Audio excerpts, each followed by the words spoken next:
Yung reasoning ng isang tao, hindi pala, yung laman ng puso ng isang tao, makikita mo dun sa kanyang reasoning, kung paano siya nangangatwiran, nagsasalita.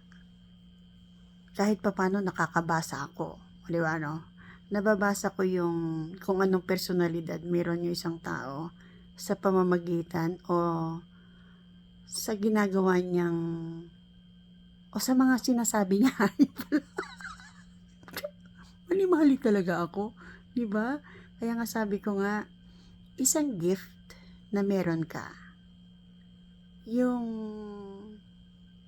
kung paano ka nangangatwiran at kung paano ka nakiki-communicate sa isang tao o sa ibang tao. Kasi bibihira doon sa mga tao yung mapagpasensya.